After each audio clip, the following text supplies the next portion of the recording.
I ran 100 maps of Legion to test out the new Eternal Conflict Scarab. I ran 50 with, 50 without, and I used the Legion Atlas craft mod, and this was my passive tree.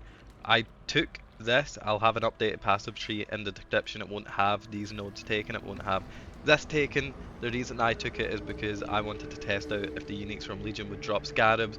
They barely did, they dropped fuck all. It didn't add any time to my maps though, because I was killing them just as fast as rare mobs, and by the time I was looting, they were dying, so I didn't have to wait for them to die. But updated Atlas tree in the description. Here is the Exile sheet. You can see here 950 chaos investment in the non-conflict maps, 1550 in the conflict maps, 19C per map, 31C per map, and I'll do the loot breakdown right now. I've only included proper loot, loot that will sell, loot that will sell for a decent amount. I didn't include anything under 1C, I didn't include shards, I didn't pad it with anything.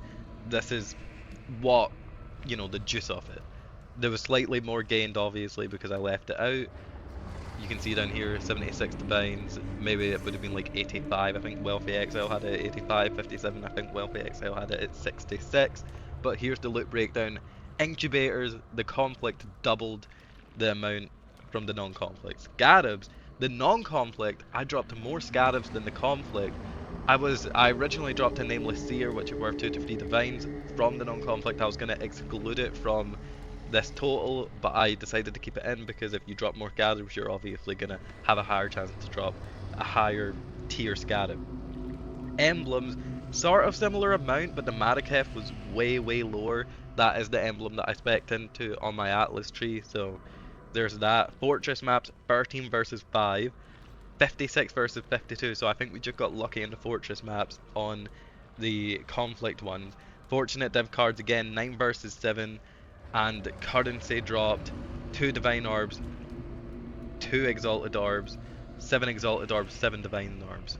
Stack decks, double the amount of stack decks from the non-conflict.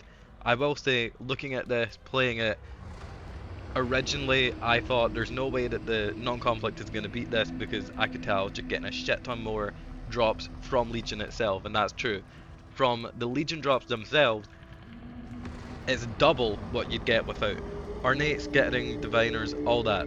But you have to take into account time investment, how long it takes to run a map, to get in, to get out, to loot, to store, and that's what pushes the non-conflict over the edge. If you look over here, conflict took 6.5 minutes per map. I will say, if you're going to run conflict, which you shouldn't, straight up, you shouldn't, um, you're going to need a headhunter. You cannot do it without a headhunter. The stronger your build, the more loot you're going to get. The stronger your PC, the more loot you're going to get. My PC is pretty good. I was still dropping to like 2 FPS sometimes. I've never had those types of drops in this game. So if you have a beast PC, if you have a beast build that can just murk everything over and over, maybe go for the conflict. Maybe you'll get a much higher results than me. Non-conflict, 4.5 minutes per map, easy to run, barely ever died, got almost 2 levels out of this versus dying constantly on this one. 15.1 devs an hour because of how much shorter it was to run these maps. You can see the total profit, 76 divines, 57 divines, but because of how little time it took to run, it's way better to run non-conflict. 13.45 devs profit an hour, non-conflict total profit, 15.4 divines.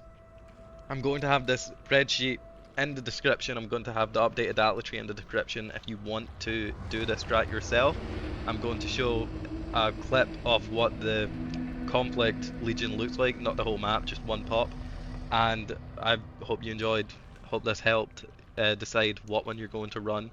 Again, I'd in this scarab economy that the game is currently in, this league, I would definitely run non-conflict. Maybe in the future, when scarab drop rates are tweaked, and in the middle of the league when stack decks are way more expensive than they currently are because people are buying out for their end of league gambles, maybe conflict will definitely take you over the edge. But again, you sort of need a headhunter. You cannot you're not going to be able to do this strategy without one.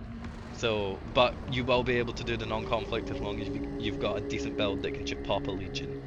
Um, I definitely recommend it. People were saying Legion is dead in the mud with the new update. Not at all. Again, 12 devs profit an hour, 13.4 devs profit an hour for the one that a lot of people can do. You should definitely play it if you enjoy the mechanic. It's great.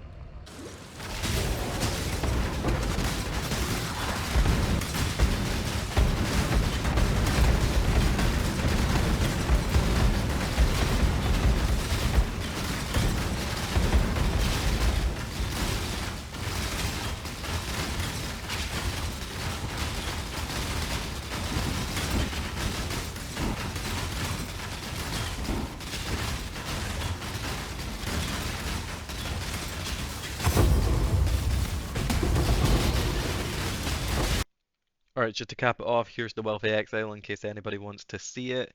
15 dev, 15 dev, 63 devs in total. I'll quickly scroll through stuff. This is the non-conflict one. Incubators, fragments, boom, and then conflict. 81 devs, 27 devs, 18 devs, 13 devs, less devs and scarabs again, because the other one had more garb drops. Also, I took out the nameless here, so I had 2 devs to this. I ran it, didn't go great. Hail, traveler. Anyway, here's this and yeah, hope this helps you pick what strat you want to run. Again, I'd pick non-conflict if I was to do it again. See ya.